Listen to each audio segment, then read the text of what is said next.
ಇವತ್ತು ನಾವು ಮನೆಯಲ್ಲೇ ತುಂಬ ಸುಲಭವಾಗಿ ಕಡಿಮೆ ಪದಾರ್ಥಗಳನ್ನ ಯೂಸ್ ಮಾಡಿಕೊಂಡು ಬಾಯಲ್ಲಿ ಕರಗುವಷ್ಟು ರುಚಿಯಾದ ಬೂದುಗುಂಬಳಕಾಯಿ ಹಲ್ವಾ ಮಾಡೋಣ. ಈ ರೆಸಿಪಿನ ಒಂದು ಸಲ ಮಾಡಿದ್ರೆ ಮತ್ತೆ ಮತ್ತೆ ಮಾಡ್ಕೋಬೇಕು ಅನ್ನೋಷ್ಟು ರುಚಿಯಾಗಿರುತ್ತೆ. ಹಾಗಾದರೆ ತಡ ಯಾಕೆ ಮಾಡೋದು, ಬನ್ನಿ ಶುರು ಮಾಡೋಣ. ಮೊದಲಿಗೆ ಬೂದುಗುಂಬಳಕಾಯಿನ ಚೆನ್ನಾಗಿ ತೊಳ್ಕೊಬೇಕು. ನಂತರ ಅದರದ್ದು ಬೀಜ ಮತ್ತು ತಿರುಳನ್ನು ತೆಗೆದು ಅದರ ಸಿಪ್ಪೆ ಕೂಡ ತೆಗೆದು ಕಟ್ ಮಾಡ್ಕೊಂಡು ಎತ್ತಿಟ್ಕೊಳ್ಳಿ. ಬೂದುಗುಂಬಳಕಾಯಿನ ಕಟ್ ಮಾಡಿಕೊಂಡು ಪೀಸಸ್ ಆದಮೇಲೆ ಅದನ್ನು ತುರ್ಕೋಬೇಕು. ನಿಮ್ಮ ಹತ್ರ ಗ್ರೇಟಿಂಗ್ ಮಿಷಿನ್ ಇದ್ದರೆ ನೀವು ಅದರಲ್ಲೇ ತುರ್ಕೋಬೋದು, ಆದರೆ ನಾನಿಲ್ಲಿ ಇವತ್ತು ಕೈನಲ್ಲೇ ತುರಿತಾ ಇದ್ದೀನಿ. ನೋಡಿ, ಈ ರೀತಿ ತುರ್ಕೊಂಡು ಎತ್ತಿಟ್ಕೋಬೇಕು. ಇದರಲ್ಲಿ ನೀರಿನಂಶ ಇರೋದ್ರಿಂದ ಇದು ಮುದ್ದೆ ಅನ್ನಿಸ್ತಾ ಇರುತ್ತೆ. ಈಗ ಒಂದು ಕಾಟನ್ ಬಟ್ಟೆ ತೊಗೊಂಡು ಅದಕ್ಕೆ ತುರಿದಿರುವಂಥ ಬೂದುಗುಂಬಳಕಾಯಿನ ಹಾಕ್ಕೊಂಡು ಅದನ್ನು ಬಟ್ಟೆ ಸಹಾಯದಿಂದ ನೀರನ್ನೆಲ್ಲ ಚೆನ್ನಾಗಿ ಹಿಂಡಿ ತೆಗಿಬೇಕು. ಬೂದುಗುಂಬಳಕಾಯಿ ಆರೋಗ್ಯಕ್ಕೆ ತುಂಬಾ ಒಳ್ಳೆಯದು. ಇದರಲ್ಲಿ ಹೆಚ್ಚು ನೀರಿನಂಶ ಇರೋದರಿಂದ ದೇಹಕ್ಕೆ ತಂಪು. ಬಂದಿರೋವಂಥ ನೀರನ್ನ ಸೈಡಿಗೆ ಎತ್ತಿಟ್ಕೊಳ್ಳಿ. ನೆಕ್ಸ್ಟ್ ನಾವಿಲ್ಲಿ ಒಂದು ದಪ್ಪದ ತಳದ ಪಾತ್ರೆ ಇಟ್ಕೊಂಡು ಅದಕ್ಕೊಂದು 2-3 ಸ್ಪೂನ್ ತುಪ್ಪ ಹಾಕಿ, ತುಪ್ಪ ಕರಗಿದ ಮೇಲೆ ದ್ರಾಕ್ಷಿ, ಗೋಡಂಬಿ ಮತ್ತು ಬಾದಾಮಿ ಇದು 3 ಹಾಕಿ ಇದನ್ನೆಲ್ಲನೂ ಚೆನ್ನಾಗಿ ಗೋಲ್ಡನ್ ಬ್ರೌನ್ ಬರೋವರೆಗೂ ಹುರಿದು ಸೈಡಿಗೆ ಎತ್ತಿಟ್ಕೊಳ್ಳಿ.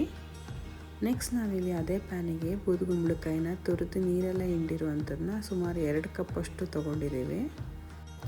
ನಾವಿಲ್ಲಿ ಸುಮಾರಾಗಿ ಅರ್ಧದಿಂದ 3/4 kg ಆಗುವಷ್ಟು ಬೂದುಗುಂಬಳಕಾಯಿನ ತೊಗೊಂಡಿದ್ದೀವಿ.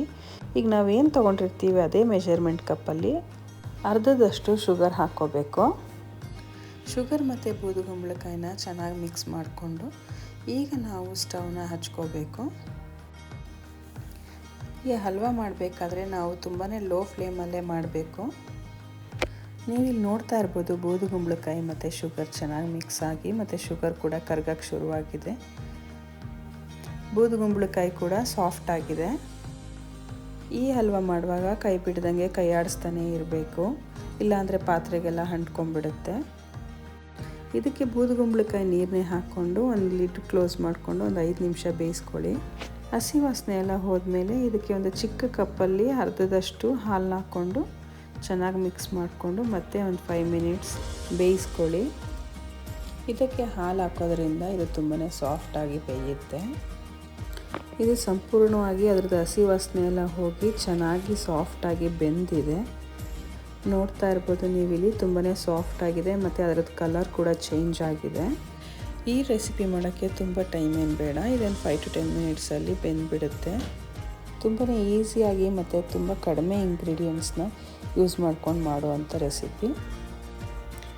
ಈಗ ಇದಕ್ಕೆ ಒಂದು 2-3 ಸ್ಪೂನ್ ತುಪ್ಪ ಹಾಕಿ ಮತ್ತು 4ರಿಂದ 5 ಏಲಕ್ಕಿನ ಕುಟ್ಟಿ ಪುಡಿ ಮಾಡಿಕೊಂಡು ಮುಂಚೆನೇ ಹುರಿದು ಎತ್ತಿಟ್ಕೊಂಡಿರೋ ಗೋಡಂಬಿ, ದ್ರಾಕ್ಷಿ ಮತ್ತು ಬಾದಾಮಿ ಇದನ್ನೆಲ್ಲ ಹಾಕಿ ಚೆನ್ನಾಗಿ ಮಿಕ್ಸ್ ಮಾಡ್ಕೊಳ್ಳಿ. ನೋಡ್ತಾ ಇರ್ಬೋದು ಹಲ್ವಾ ಇಲ್ಲಿ ತುಂಬ ಶೈನಿಂಗ್ ಆಗಿ ಮತ್ತು ತಳ ಹಿಡಿದಂಗೆ ಬಿಟ್ಕೊಂಡಿದೆ. ಬೇಕಿದ್ರೆ ಕೇಸರಿ ಅಥವಾ ಫುಡ್ ಕಲರ್ನ ಯೂಸ್ ಮಾಡ್ಬೋದು, ಆದರೆ ನಾವು ಯಾವುದನ್ನೂ ಯೂಸ್ ಮಾಡಿಲ್ಲ. ಇದು ನ್ಯಾಚುರಲ್ ಇಂಗ್ರೀಡಿಯೆಂಟ್ಸ್ನ ಯೂಸ್ ಮಾಡಿದ್ದೀವಿ. ಬೇಕಿದ್ರೆ ಈ ಹಲ್ವಾನ ಬಿಸಿ ಬಿಸಿಯಾಗೂ ತಿನ್ಬೋದು ಅಥವಾ ಫುಲ್ ತಣ್ಣಗಾದ ಮೇಲೂ ಕೂಡ ತಿನ್ಬೋದು, ರುಚಿ ಹಾಗೇ ಇರುತ್ತೆ. ಹಬ್ಬ, ಫಂಕ್ಷನ್ಸ್ ಅಥವಾ ಮನೆಗೆ ಯಾರು ಗೆಸ್ಟ್ ಬಂದರೆ ಈ ಬೂದುಗುಂಬಳಕಾಯಿ ಹಲ್ವಾ ಮಾಡಿಕೊಡಿ, ನಿಜವಾಗ್ಲೂ ಇಷ್ಟಪಟ್ಟು ತಿಂತಾರೆ. ಈ ರೆಸಿಪಿ ನಿಮ್ಗೆ ಇಷ್ಟ ಆಗಿದ್ದರೆ ಲೈಕ್ ಮಾಡಿ ಮತ್ತು ನಿಮ್ಮ ಫ್ಯಾಮಿಲಿ ಫ್ರೆಂಡ್ಸ್ ಜೊತೆ ಶೇರ್ ಮಾಡಿ. ಇನ್ನೂ ಇಂಥ ರೆಸಿಪೀಸ್ಗೋಸ್ಕರ ನಮ್ಮ ಚಾನಲ್ನ ಸಬ್ಸ್ಕ್ರೈಬ್ ಮಾಡ್ಕೊಳ್ಳಿ.